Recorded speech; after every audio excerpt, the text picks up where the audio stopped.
How do you do, ladies and gentlemen? I'm your host, Seth Julian. Welcome you to this week's Gulf Tadawul Week in Review. And it's a grim week. I'm going to start off with taking a look at this chart. Well, it's not a chart, really. This is from the FinViz site, and this is a heat map, they call it, because it shows a red meaning loss and green meaning gain.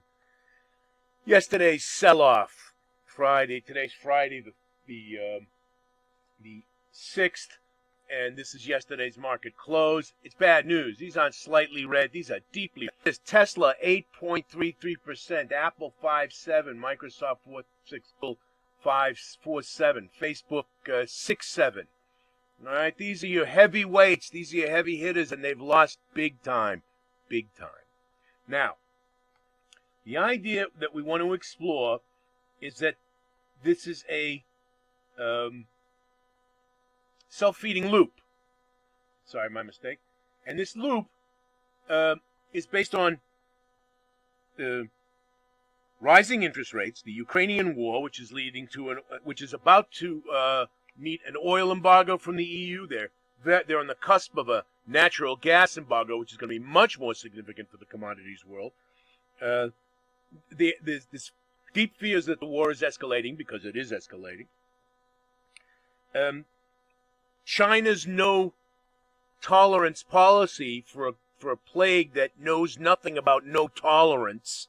The plague is extraordinarily virulent. This version, anyway, the Delta and the Omicron, which is what they're suffering from, doesn't really care about the political no tolerance policy. It cares about the ability to spread, which the Chinese are doing nothing to arrest. They're putting their population under house arrest. They're closing down the 25 million resident city of Shanghai, the heart and pump of the world's manufacturing economy. But this is doing nothing to slow the plague. Remember, most of the people who are inoculated in China are the young. The old are not inoculated, so they're the most vulnerable. And this plague is rampant, way worse than they're reporting. So this leads to a global slowdown. And when I say leads to, we haven't yet even seen the effects because of the lag between the time it takes to stop production in Shanghai and the time it's for the shelves to be bare of the goods that are exported from Shanghai. But that'll come, and come soon. And this will all lead to further sell-offs. So let's take a look at some of the world indexes. And let's deal with the exception first. This, by the way, is not a stock. These are all stock indices. We're looking at a series that I call Indices. By the way, we do this under the profiles, not the profile section. You can arrange whatever stocks you want, and you can get you can really make an orderly list of the different stocks we offer here at the house, and be able to view them in a unified way. This is the dollar index. This indicates it happens to be an index, so it's here on the Indices tab, but it's not a stock index. And this exception, of course, is the Tadawul, which is so heavily weighted by slightly over 20% by Saudi Aramco, that as go oil prices, so goes Saudi Aramco, and largely, therefore, so goes the Tadawul. Outside of those, everybody is down. This is the Nasdaq. This is the Kakaron, the S&P, the Aussie 2, the Nikkei. These are all daily charts. And so what we see is that everything, so the Singapore, the FTSE. FTSE is actually fairly stable, but still it's not up. It's somewhat stable. The Milan down, the Dow down. You get the idea. The South African in the toilet. The Euro stocks down. So we got to understand that we are we are in an inflationary cycle. For most of you listening, I'm 64 years old. I've been trading for 51 years now. I've seen inflation. I started career out in the early 80s when I finished business school on Wall Street in the teeth of the worst recession since the Great Depression. And this was the result of the end of the Vietnam War and the tremendous inflation that war brings. By the way, all wars bring inflation, including the Ukraine war. So we're in an inflationary period. The central banks of the world are raising interest rates, and therefore we see this phenomena, which I highly recommend and have been for some time. These are some of the greatest shorting opportunities I've seen in years. This is the cumulative bond price of the U.S. 10-year and the German government 10-year E-Bund, respectively. You get the idea. These are great shorts. These are the prices. The price of the bonds falls as the interest rate rises, and so there you go. These bond prices are falling on massively increasing volume.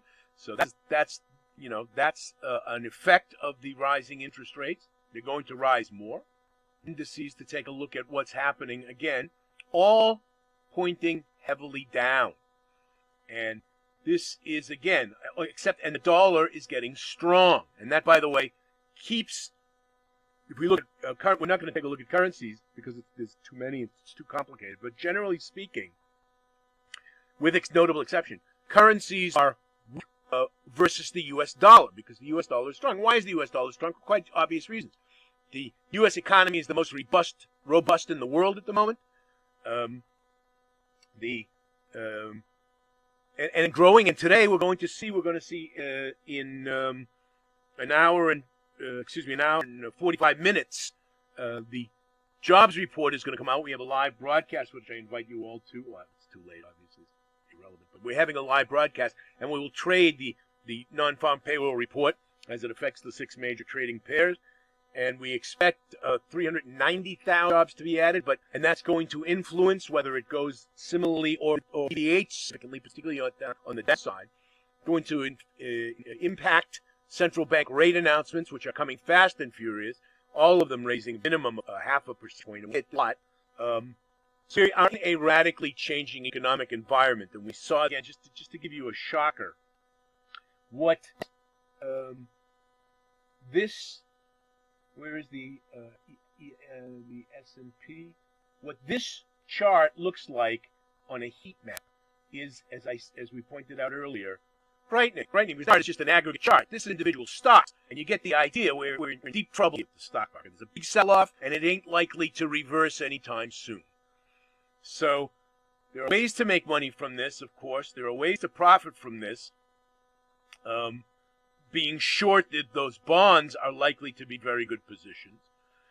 Shorting the tech stocks, and let's talk a little bit about why the stock market is so adversely affected.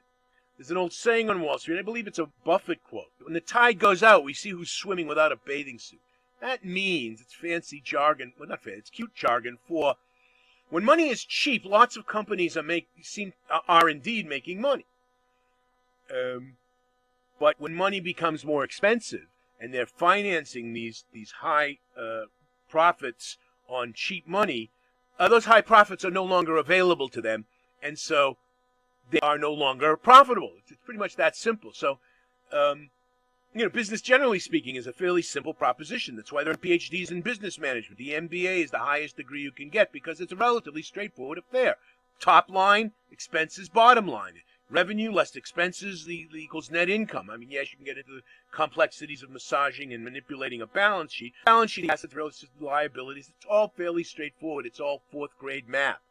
To be a qualified, decent, capable business analyst, all you need is a 4-function math calculator. Not so complicated. So, ladies and gentlemen, that's pretty much the week in review. What we're looking for next week is continued upward pressure on the interest rates.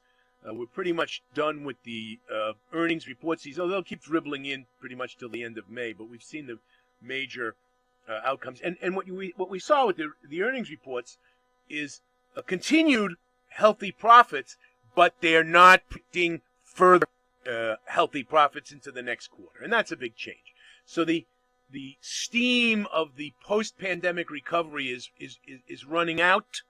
Corporations are stating clearly that they don't expect further tailwinds from the pandemic recovery. On the contrary, they're expecting to see headwinds, and we surely saw that in Netflix, in Meta, Facebook's parent. So we're going to likely see more of these red heat maps, although hopefully not as radical as this. So, ladies and gentlemen, that's going to conclude this week's Week in Review. I'm your host, Seth Julian, wishing you all, ladies and gentlemen, the ability to trade with confidence. Bye-bye for now.